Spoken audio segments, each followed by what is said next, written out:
Good evening, everyone, and welcome to our live broadcast.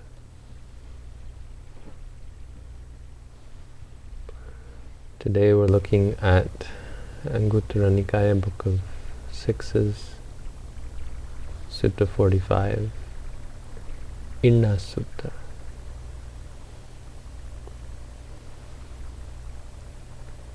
Inna means... I didn't change the title, okay. Inna means debt, or means debt. So this is the sutta about debt. But the suttas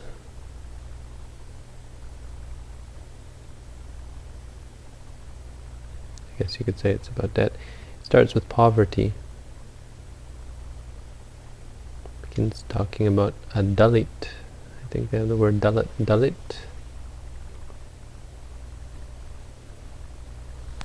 In India they have these people they call Dalit. A Dalit is a low-class person or an outcast person. In the time of the Buddha it just meant a poor person, I think. A vagrant. A beggar. The wretched people of the society. People who lived on the streets without any refuge, without any support, without any money, without any wealth. Dalida. Dalidiyang bhikkhave dukkhang lokasming kama bhoginoti.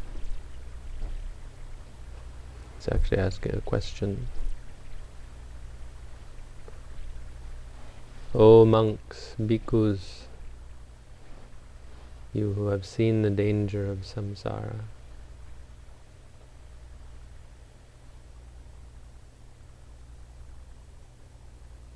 for one who partakes of sensuality in this world,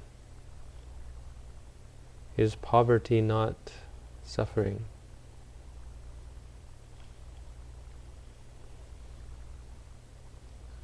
Most people are quite afraid of the loss of their wealth. No? We hear stories about misers who fear for the loss of even the smallest amount of money.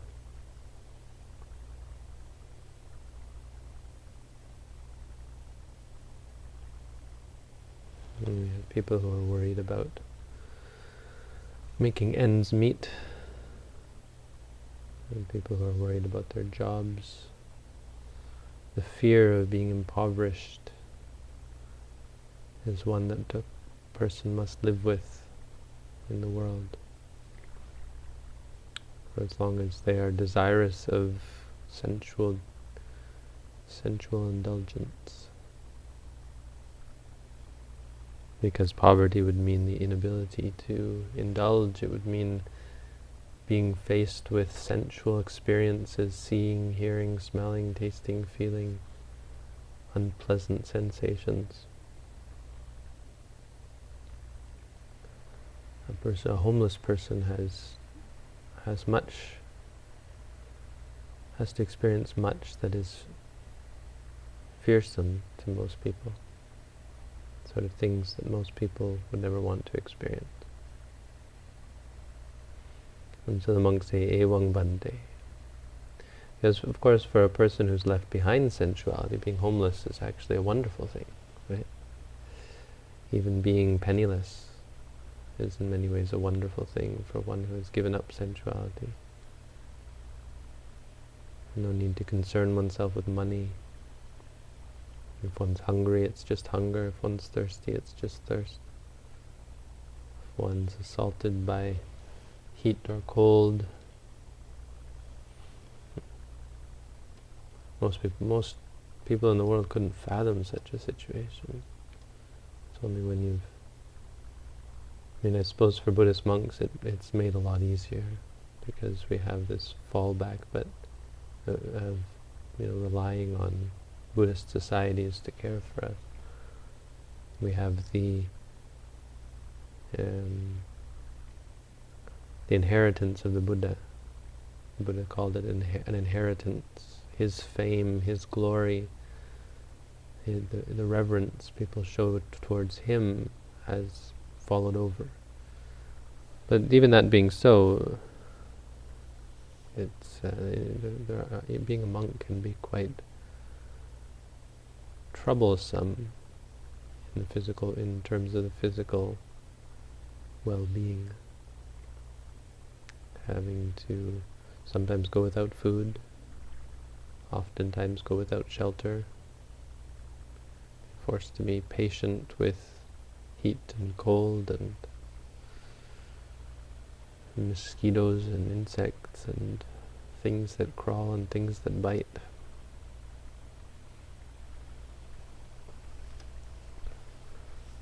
And so it is really a great training if you live as a monk in the forest or as a monk in the countryside, even in a Buddhist country where you might get enough to eat from time to time. You still have to put up with a lot, and you not that exactly. You learn. You broaden you open your mind to the idea of having nothing. The idea of being without, and it's not so scary actually. There's the guy who wrote 1984, George Orwell, right? George Orwell wrote, I think it was him. He wrote about being poor in Paris and London. I think it's called Down and Out in Paris, London and Paris. Really interesting book to read. It's about his times. He was expecting to get a job, and then it fell through, and suddenly he found himself without any money and having to live off scraps, live with hunger, live with thirst, live with the most base of dwellings.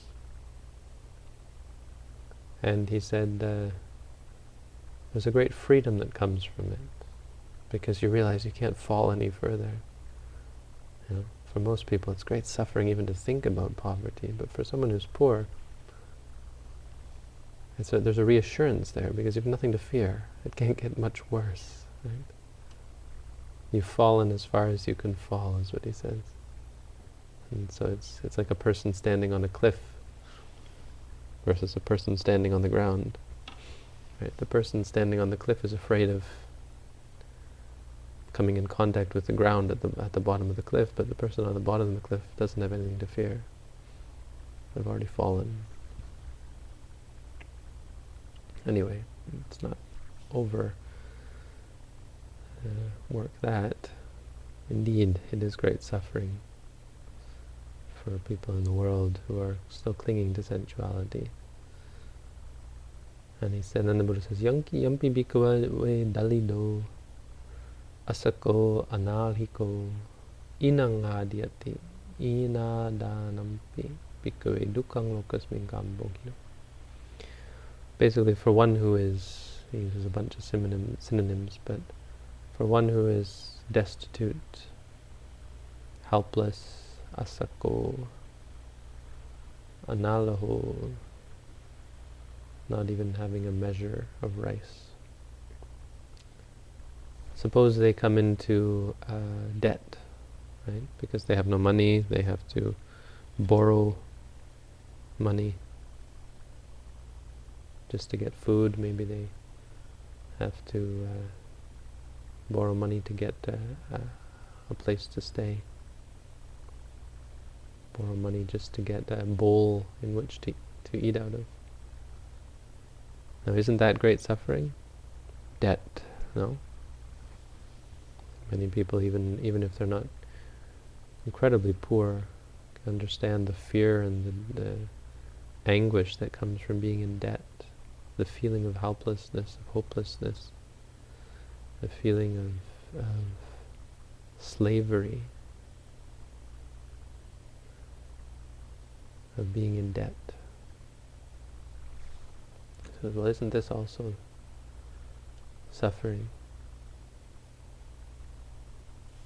They say, yes, indeed, Bhante. And so for one who has a debt, Vading patisunas sunati.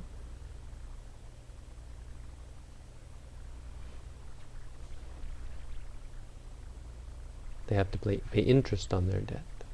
Isn't that suffering, right? Of course, because once you're in debt, it's not just about paying it back. Sometimes all you can pay back is the interest. So yes, indeed, that's greater suffering.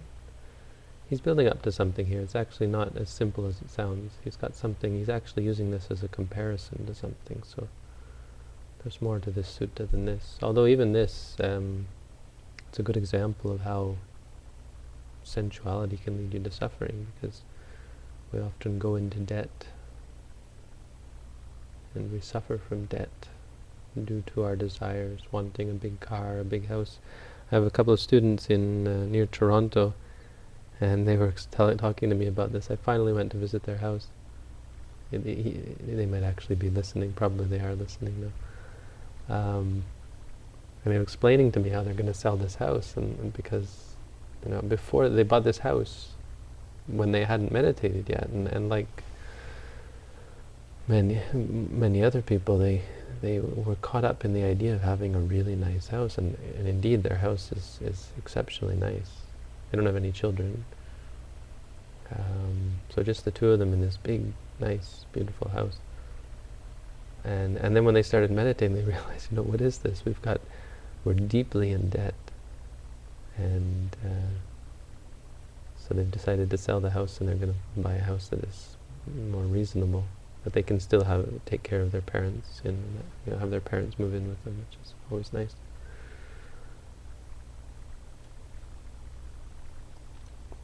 But for those who are caught up in it, you see so many people buying these big, luxurious houses and living the rest of their lives in slavery. Right, so interest. And for one who has interest, what else happens?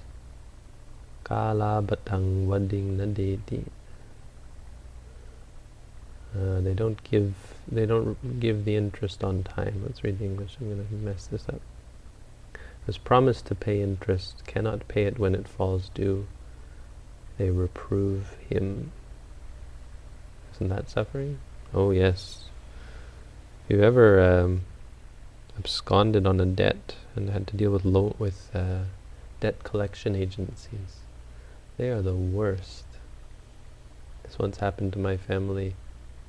Someone in our family had a long-standing debt, student debt, from many, many, many years before, and they were still trying to catch up with this person. So they would call us and say nasty things to us, just anything they could do to make us upset. It's pretty awful. You have to deal with this as well. Anyway, isn't that suffering? Yes, it's suffering. And when they're not able to pay and they're chastised in this way, if they still don't pay, they prosecute them, right? They take them to court. They find a way to make them pay. Maybe they repossess their possessions. They do whatever they can, get a court injunction, they get them kicked out of their home or whatever. And after being prosecuted, they even put them in prison. So this is the fate of a debtor, one who has debt. In and of itself, it's a somewhat stinging indictment of sensuality, right? Because this happens to many people. It happens to people even not living extravagant lifestyles, right? But it causes suffering when we have attachment to these things, when we've built up a stable life and then this happens to us. I mean, there's great suffering in losing all that you have. Not having a home is certainly stressful, especially in a cold climate. What are you going to do? Having to go to homeless shelters or worse, live on the street is great suffering. But it's much worse suffering for one who's attached to those things, right? It's double suffering because those things had meaning to us, had value to us, because we clung to them. Much more than just the functional value that they held. But there's more to this sutta, and actually the more wonderful thing about this sutta is that he's only using this as a metaphor, an allegory. So he says, Buddha says, suppose you have a person who doesn't have faith. Let's look at this. What is the Pali? Iti ko bhikkhave, even so monks. Where are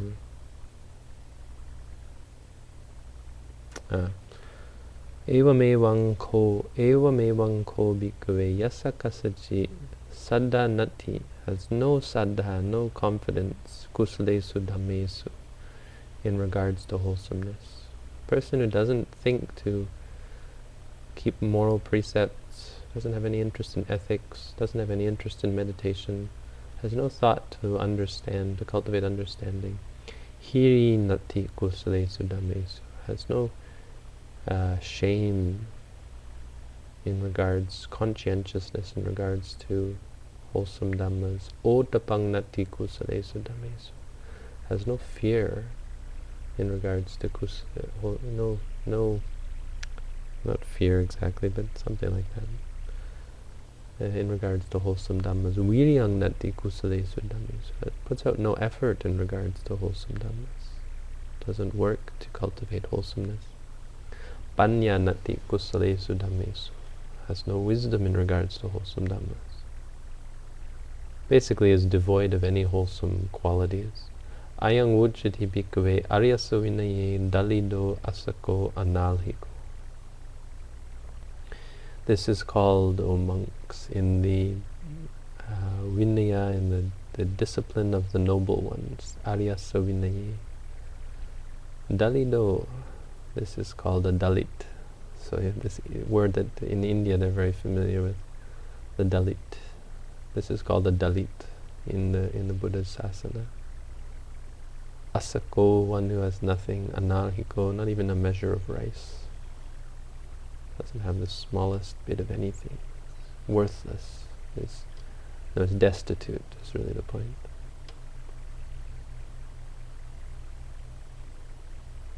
So remember, this is the first one, is a poor person.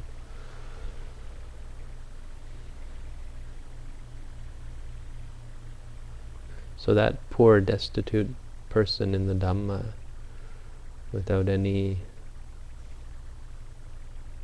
not having any confidence, not having any shame or dread or energy or wisdom, such a person will kayena duccharitang charati, will do evil deeds with the body. Vajaya duccharitang charati, will do evil deeds with the by speech.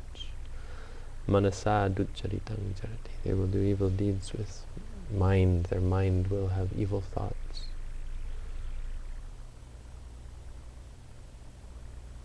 So it's impoverished as someone who doesn't have wholesome dhammas right off the bat. But just like a person who's poor, the problem with being poor is you can't afford the things that you want. You can't afford good things. You can't afford things that bring happiness.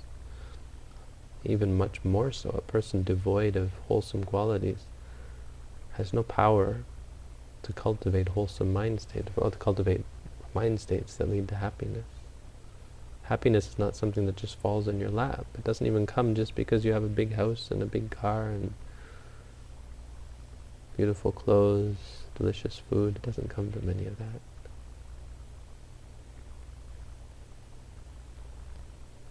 Did you guys get chocolate today? Did you see the chocolate?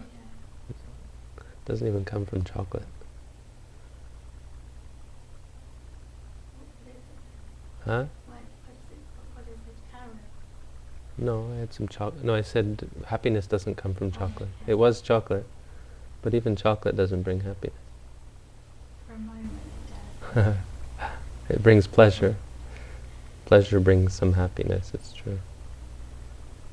But that's adulterated happiness. It means it's happiness that's associated with desire. It also makes you kind of edgy. You have to be careful not to eat too much chocolate as a meditator. Where were we? So a person, as a result, they get in debt. They do so. The debt in the Arya Sadvin, in the Arya Vinaya, is they do evil deeds. Right? It's not only that they can't do good deeds, but they also do evil deeds because they're devoid of any goodness. They fall prey to their own anger, their own greed, their own delusion, and they hurt others. They hurt themselves. They hate others. They hate themselves. They desire things. They become addicted to things. They have conceit and arrogance. And this is called debt, right? Karma is a debt. You ever heard of the karmic debt? A person who is in debt in Buddhism is a person who has cultivated unwholesomeness and just waiting to have to pay it back, right? And often they'll get into this cycle where they have to keep doing evil deeds just to push back the results, right? It's doubling down on their debt by running away from the consequences, finding ways to dig themselves deeper and deeper.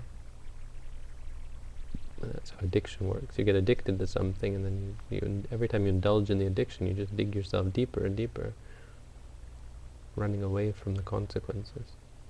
Of course, the same goes with when you hurt others, and then in order to stop them from hurting you back, you keep hurting them, or keep acting in mean and nasty ways to keep them away. So that's debt. Debt in the Buddhist teaching is the evil karma that we do. Idamasa inadanasming vadami. This I call debt. And doing all those evil deeds, let's see. Papikang ichang panidhati mamang janyuti ichati mamang janyuti sankapati mamang janyuti vajang basati mamang janyu kayena parakamati. They hide their evil deeds. This is what I was talking about. They hide their evil deeds. May this person not, they wish, may people not know what I've done. They think, they speak words to the effect, or no, they speak the words, may they not know me, may they not know what I've done. And they hide their parakamati. What do? They exert themselves with body. They do deeds to make sure that no one finds out what they've done. They speak words so that people, they lie, for example. What is this called? This is the interest. This is compound interest on your loan. Yeah. Making it worse, basically. Maybe it's the interest that you have to pay. You have to pay interest in when you're not able to pay it back until you have the wholesome qualities necessary to stop being such a terrible person. You pay the interest of having to hide it.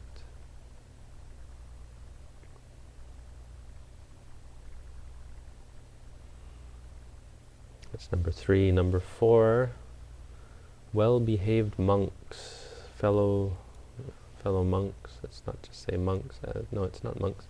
Taminang Pesala Brahmachari, your fellows in the holy life. So that's all of you guys. Fellows, it's all of us as a community. Our fellow holy people.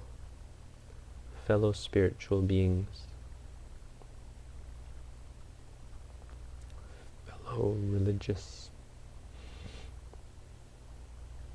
Ewa mahangsu. They say, what do they say? Do they say good things? No. Pesala, these are the good people. The wise ones. The well-behaved ones. Ayanchaso ayasma evankari. Thus has this person done. Evang samacharo. They've acted in this way. Idamasa jodanaya vadami. So they say nasty things about this person. Not nasty things, they tell the truth about them. Everyone knows what they've done, and the word spreads, and who wants to be with such a person?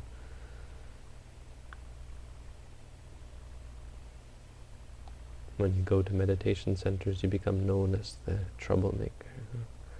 Now, thinking about it in society, right? as a mean and nasty person. Having people spread bad report about you. This is when you're,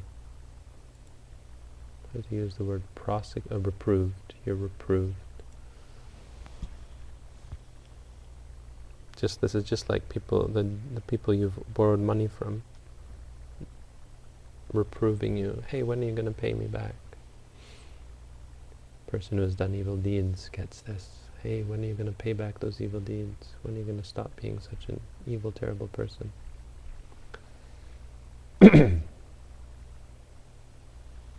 don't say it like that, but they're scolded for being such an evil person. No one likes. This is one of the reasons for realizing the importance of true meditation. Not just meditation that makes you feel happy, but meditation that helps you become a better person.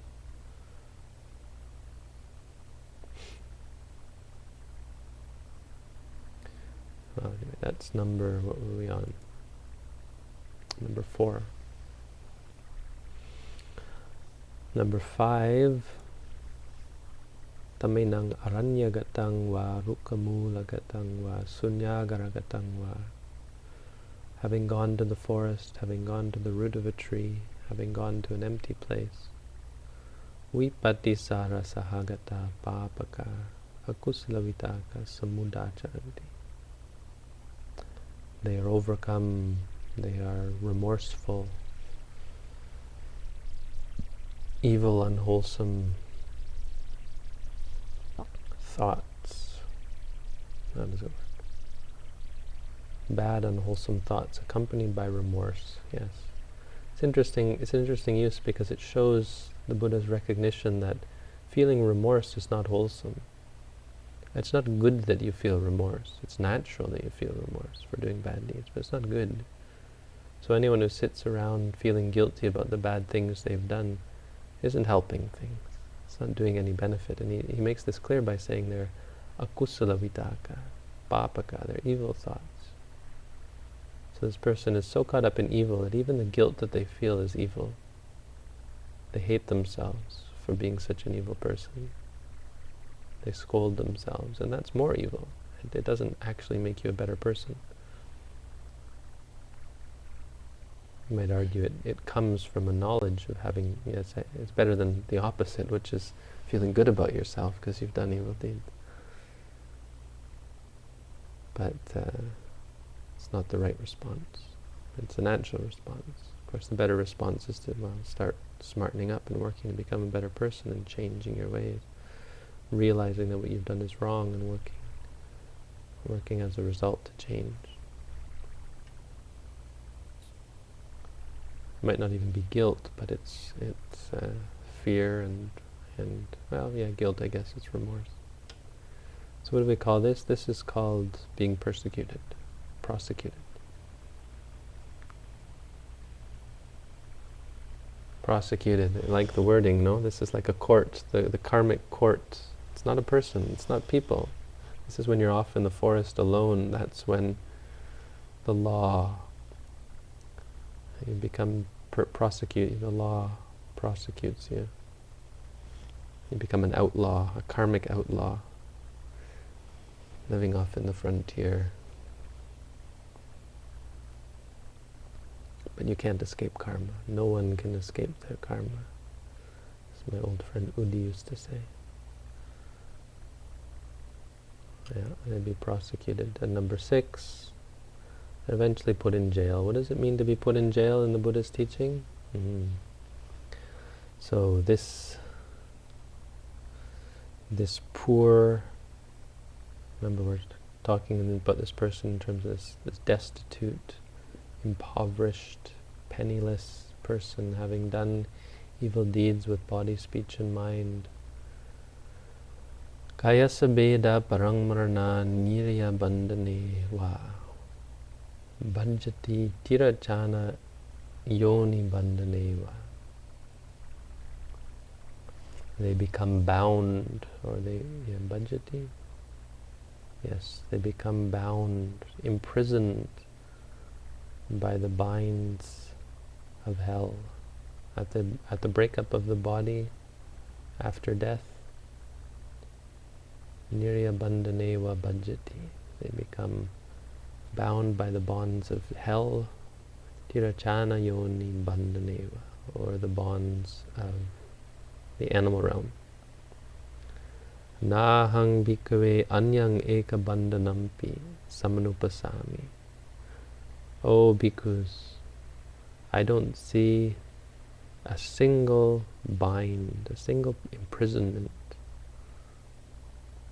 evam darunang, that is as terrible, right? Daruna, harsh, cruel. Evam katukang, that is as painful, severe. Buddha likes to use. I've talked about this before. This is a means of teaching, a teaching method, repeating yourself using different words. Because remember, you're talking to a live audience. This is something that Buddha would have spoken, and to get the point across, you repeat yourself. It evokes feelings. There's a master at this. Evang darunang, evang katukang, evang antarayakang, antarayakarak. Antaraya, the most dangerous. Anuttarasa yoga kemasa adigamaya. Yoga kemasa adigamaya. What does that mean?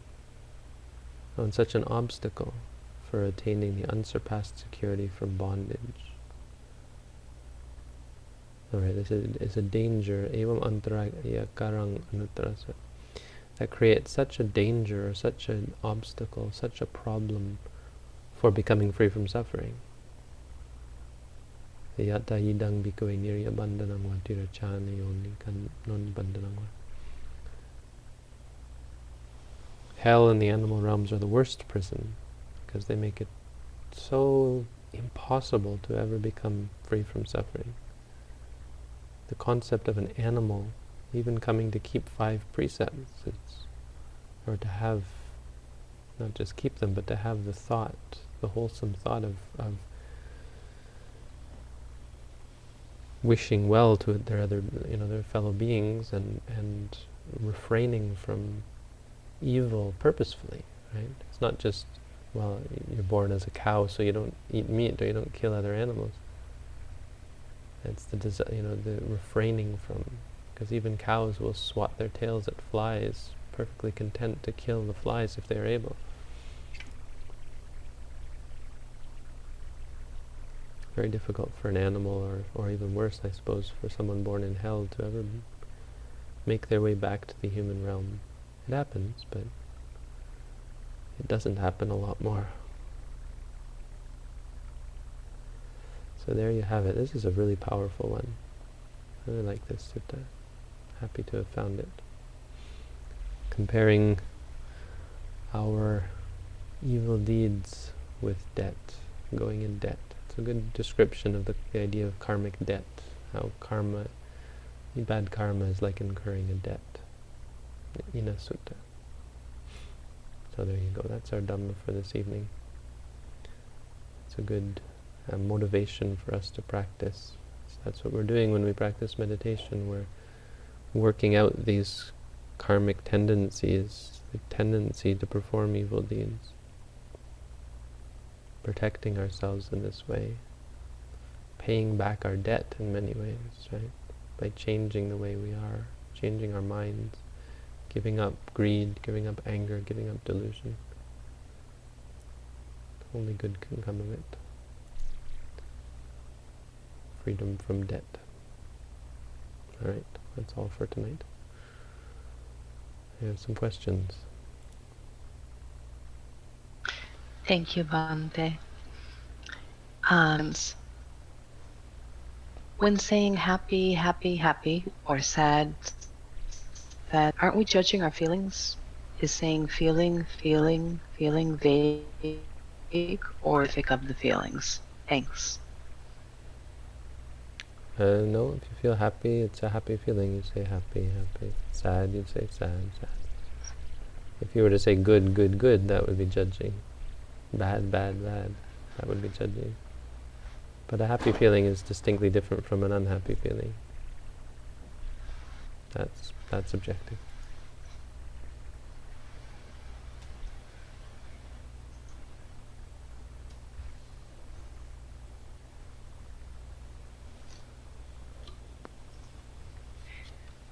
Bhante, I have anxiety issues. There are some days I can regimentally follow meditation schedule and it helps reduce my anxiousness and even meditate more. But other days I feel so much anxiety in the morning itself about samsara stuff, such as my work, school, etc., that I can't meditate. So I end up jumping from one thing to another without being mindful and wasting more time. Be more anxious and not meditate throughout the day. Why is every morning so different? How can I make sure I don't skip my first morning meditation in the morning, as it seems to have the biggest impact on my day? Well, impermanence. You're not in control. Just because you want it to be the same every morning doesn't mean it's going to be. Meditation always takes flexibility. It's one of the things you learn is that you can't expect it to be the same. You can't rely upon your abilities yesterday to help you through today's meditation. You have to adapt to today. I mean, if you only meditated when you weren't anxious, well, you've never actually learned to deal with the anxiety, so...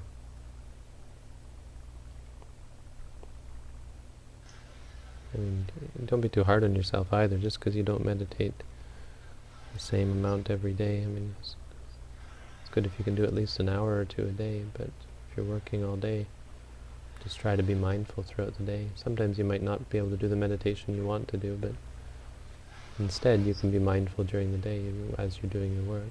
And when you're anxious, why aren't you meditating? You should say to yourself, anxious, anxious.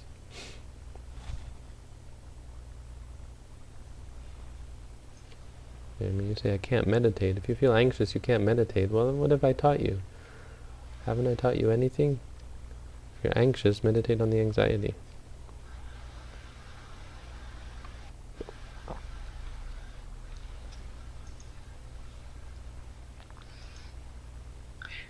I've heard that as one becomes more advanced, the duration of one's time in the jhanic states are progressively extended.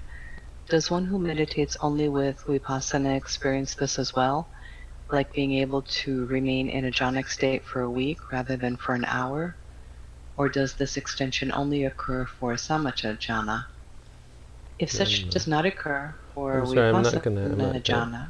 I shouldn't interrupt you, but I should let you continue. But I guess I'd rather not, just because I don't think I'm going to answer this question. I'm not... Okay. It's a little too...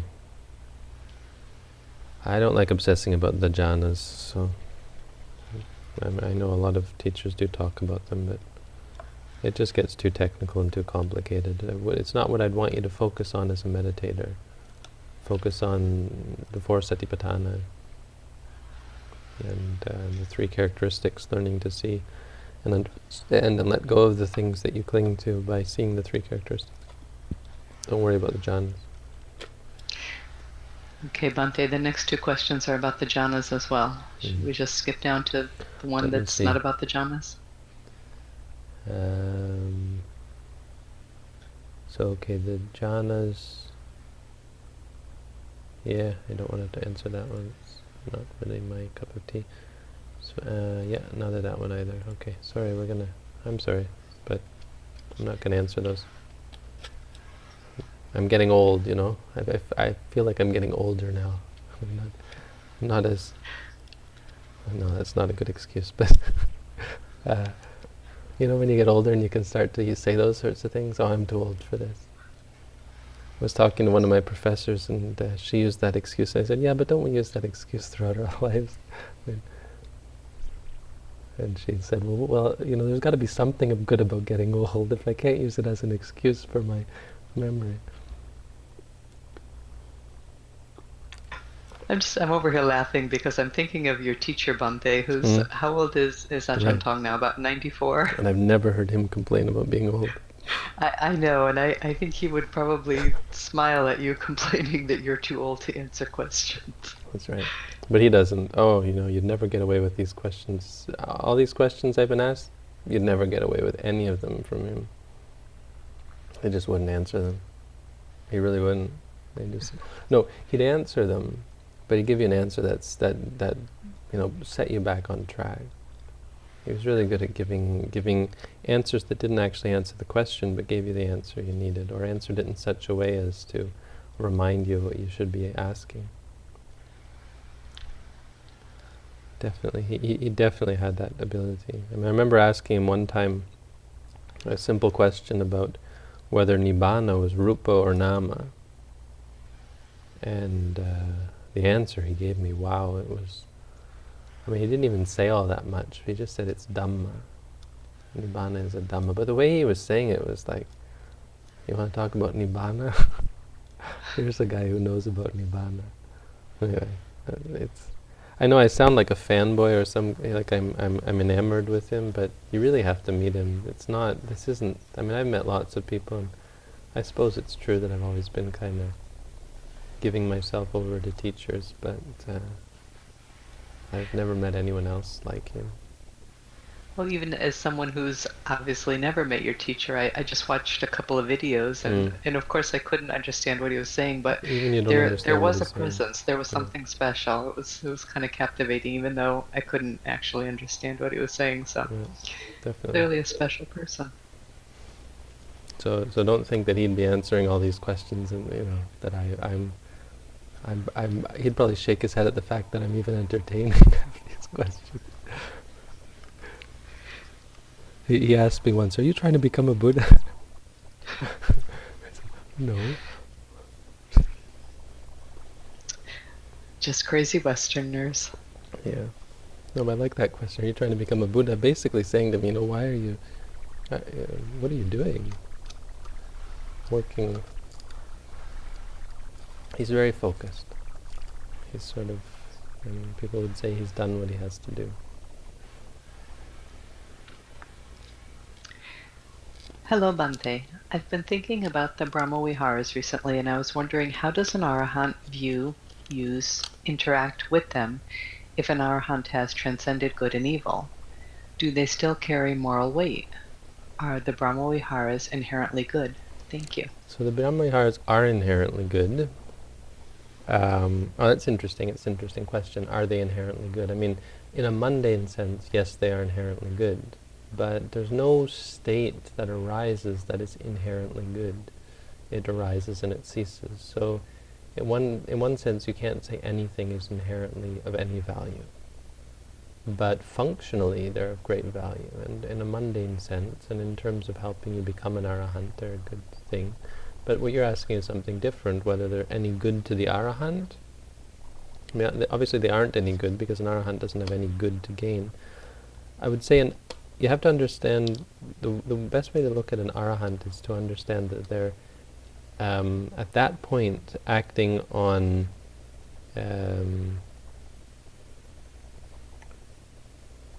acting functionally, acting on, I want to say, almost habit.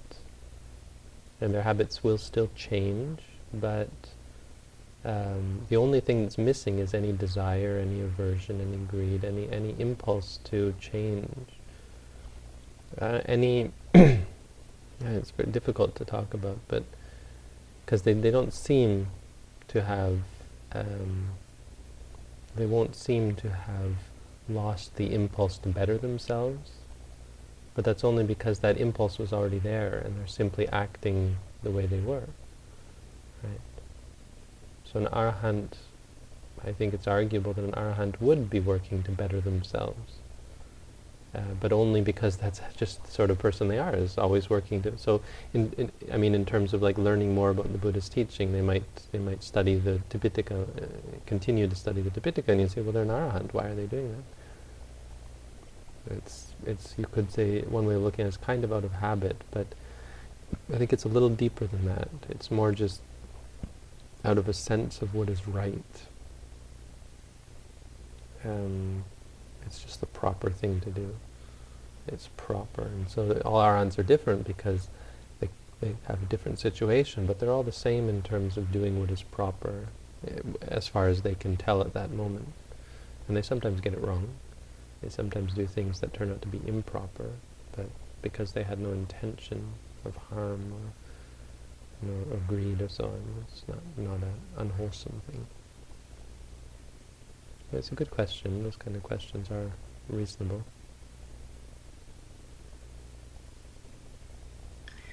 But there are some of the Brahma Viharas considered to be harder than others.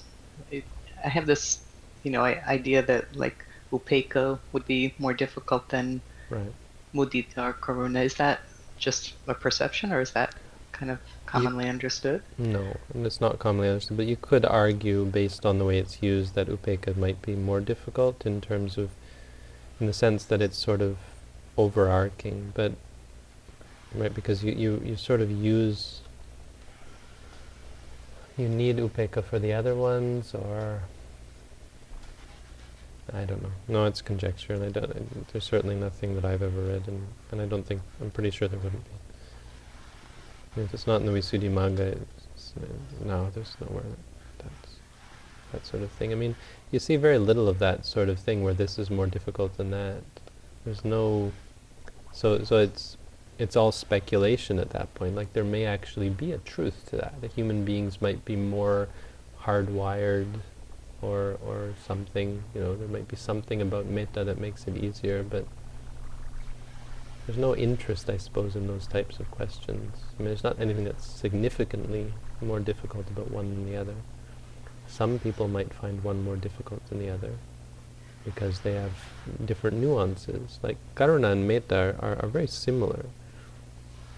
Metta is the desire for others, or the impulse to bring happiness to others, or help them keep their happiness. And karuna is to help people avoid suffering.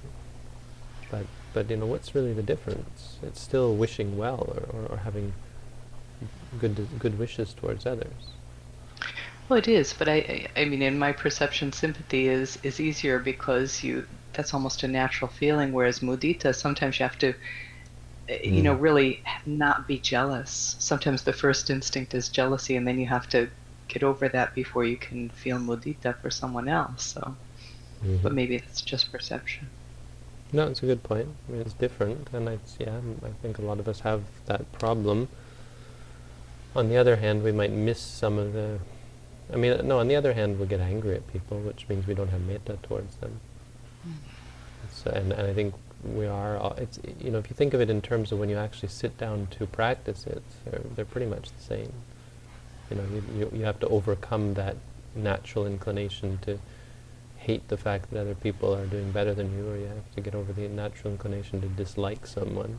Like metta isn't, it's... Right, so metta, when aimed at those people who you're indifferent towards, or even those people you hate, it's difficult. But either way, mudita, it takes a bit to get over that jealousy, but then it can be quite easy once you get into it. Thank you, Bhante. I suppose some people are more prone to jealousy than others as well, and some people are just prone to hatred. There are some people who don't like others. So as I said, it's probably more like... but upeka seems to me to be the most potential for difficulty. It's a little more sublime. Upeka, in terms of the Brahmaviharas, is actually not having any... not wavering over the suffering of others. So we talk about karuna in terms of feeling upset when other people are sad, but that's not karuna. Karuna is not getting sad when other people are sad, and upeka is what stops that. Upeka is the work to stop you from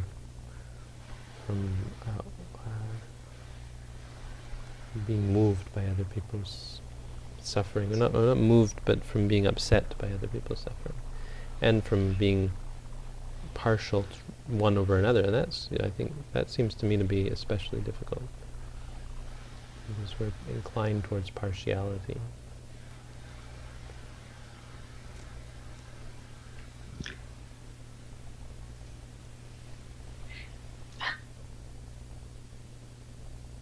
Hello, detecting or observing emotions such as anger without reacting during my day. Observe thoughts that provoke emotional reactions without reaction during my sleep. But throughout the day, I find it difficult, especially when dealing with family members.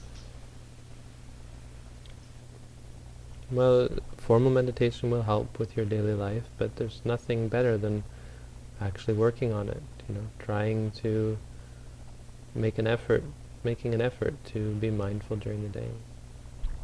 When your emotions come up, why can't you, say to yourself, angry, angry. Work at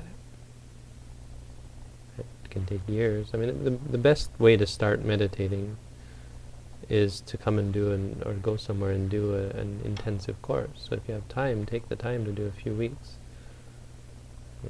Your head is on fire. Take the time to put it out. Take 3 weeks out. Quit your job if you have to.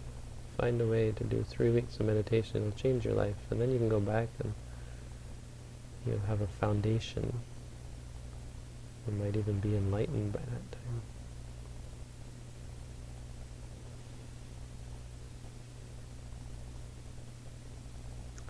But barring that, work at it. Be patient with it.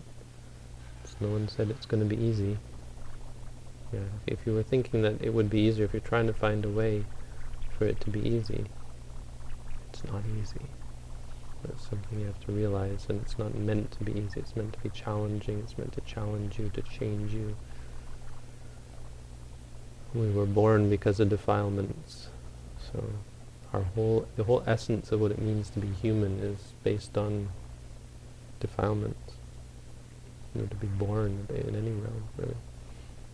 We're only born because of our bad things, so who we are is a bundle of attachments. Working to free ourselves from that is not easy. Especially in regards to those. I mean, the problem with dealing with family members is because they're so close, and we cling so strongly to them. It's kind of more difficult.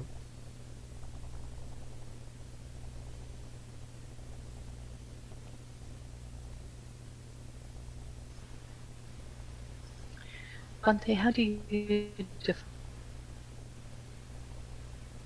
don't know why you're breaking up. You shouldn't be breaking up. The internet's gotten a lot worse, I think. How do I don't know if it's on might be my on your end or side. your end, but yeah, we've had a lot of problems. I think that's why we're having problems with the audio broadcast as well. We were having some problems with the video broadcast. Anyway. Oh, you know what I was thinking? I wanted to talk about. I was wondering if we wanted to look at the idea of setting up a virtual reality world like Second Life, where we were all sitting around together. I mean, hear me out. There's one good thing about it is that it's a really good conversation. I mean, it's good for dialogue because it provides spatial audio and it provides interactive audio. So everyone in the virtual reality, I mean, you can see where people are, so you get a sense of how many people. I mean, it's not just the illusion of being in the space, although that is interesting, but the illusion of being in the space helps to organize. So like what we're dealing with now is a page that makes it very hard to visualize that these are actual people, right? I mean, this is more artificial than an artificial reality. I mean, it's the comfort of being in something that's similar to what would really be a room full of people is actually useful, and you can feel it when you get on Second Life and sit with a bunch of people in the deer park, and you say, okay, you've got a question over here, question over there, and they can actually talk to you as well.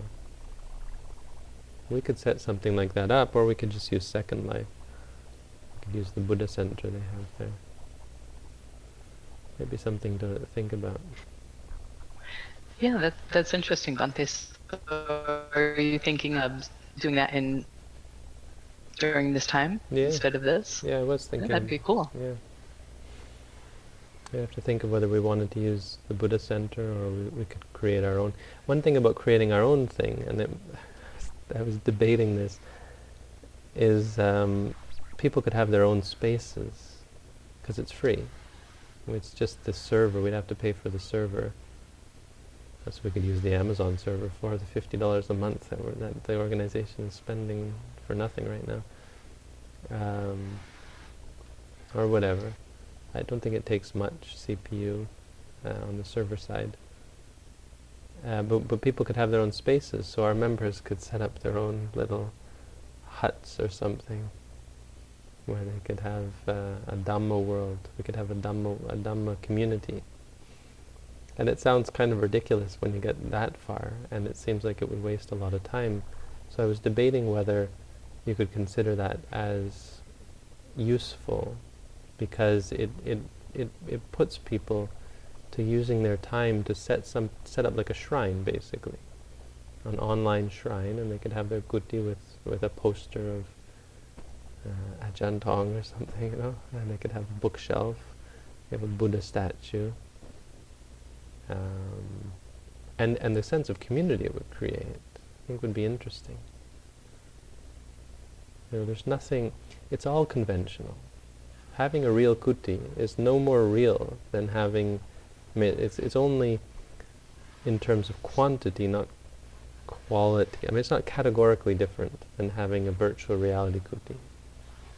They're both conventional. They're both not real. Real is just experiences, right? So whether you experience a virtual kuti, I don't know if I'm getting too far off there, but it's something interesting to think about, because we've got this online community. I don't think this is going to change, not in the near future. I don't think in the near future we're going to have a local community, because too many of our community are stuck where they are. So the idea of creating something, I don't know. You tell me what you think of that. No, I think it's great. I spent a lot of time in virtual reality prior to in video games, and that part of my life is gone, but I still love virtual reality. The only thing I wonder is, are this a second life? Are they considered, difficult for some people to get on? I think it's easier now. Before the problem was you needed a good computer, but I think now most computers have the requirements. I don't know. I'm assuming that at this point the requirements aren't so hard, so harsh. That would be awesome then. The only unfortunate thing would be if some members of our community weren't able to access it for some reason. We wouldn't have to rely upon it. We might, I don't know, that might be something to think about how that would relate, because YouTube's, of course, still a great platform, even just in terms of letting people know that we're here. So potentially, holding the session in Second Life but broadcasting it on YouTube? Could be done. That would be a screen share. And I can do that with this OBS software. Yeah. Yeah. Pretty easily. And, we have a couple of people, that frequent the Dhamma talks that already have things set up in Second Life. And I'm sure they would invite us. Yeah. Well, I don't know if there's anyone in the community who would be willing to look at some of the technical aspects. I've done it before. You need to know. Oh, it's not even that difficult. You just need to be the sort of person who can work with configuration files mainly. There's a little bit of working out IP addresses and the technicalities of that, but it's mostly working through the configuration files to set it up, and just basic knowledge of how to use a bash shell. If there's anybody out there who wants to help set that up, or maybe our IT team could, if anyone wants to join the IT team, I'd be interested, because the back end's a bit of it's a task to get it all set up and running, and then getting voice working. we can get a license to use the Vivox servers or something. I don't know how it all works. I've never done that part, but apparently you can get voice. So we'd have our own server, and we could set up this vast landscape that people could build on. They upload their own images and you know, make shapes and stuff. So that would be better than just using the standard Second Life platform? The Second Life platform would require us to either A, pay an exorbitant amount of money to get our own space, or B, use a space that someone else has already made, which isn't a bad idea, because we wouldn't be using it all the time, but there are limitations there. It means you get, yeah, well, there are good side and bad side. And the good side is it's already there, and you get a large community. I think there's a limit to the number of people, so you get 20 people, which is actually far fewer than we have right now. Although I don't know that we'd get many more actually showing up in a virtual reality world. Yeah, particularly if you were simulcasting it or whatever, YouTube. you know, to YouTube. So then, you know, people that weren't interested in being in person, so to speak, could still watch it on YouTube. So maybe we can do a two-stage thing. We can try using Second Life, and then in the meantime work on setting up our own place potentially, if that seemed to be somehow useful, beneficial. The Second Life is free if we're you know, they need donations to keep it running. So people wanted to I mean, they'd be very happy to have me back, because I tend to bring people in and it helps them with donations and that kind of thing. And then we'd have to look at their schedule, because they'd have to be open at this time every night. We'd have to ask for this slot every night, which may not be open anymore. Right, well, I can look into that. Because it's nice. It's nice to, even just in using Second Life, it's nice to have that the people voice questions, and a little bit more of a community. The chat is there. But we could also take questions. I mean, the question then would be, what do we do with this platform? And I don't think our website would have to go to waste. We could still answer the questions on this platform, and our meditation, of course, would still be logged here. Yeah, definitely the chat and the meditation features are awesome. It's the core of our community. Yeah. See what the people are saying about Second Life.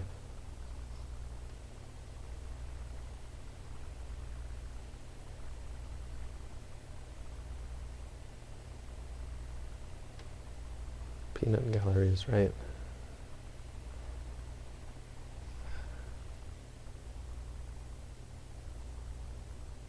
In the meantime, Bhante, four more questions. Someone already disliked my talk. Is that this?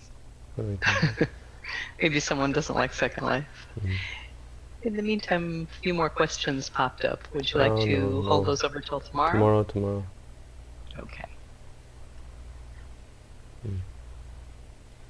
And can we mention our good news?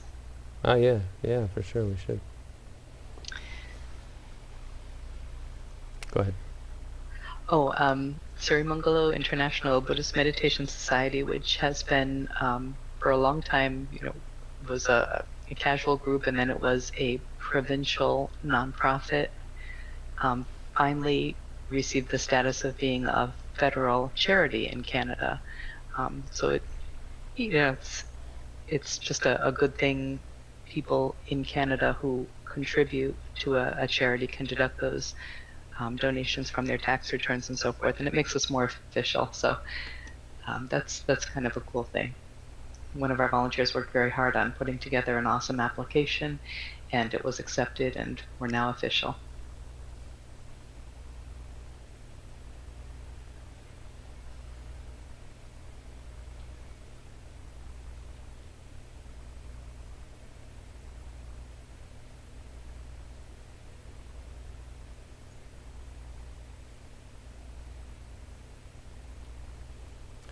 We are now official.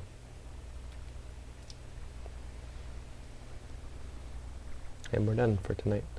So thank We you all are. for tuning in. Thanks, Robin, for your help. Good Thank night, you, everyone. Bante. Good night.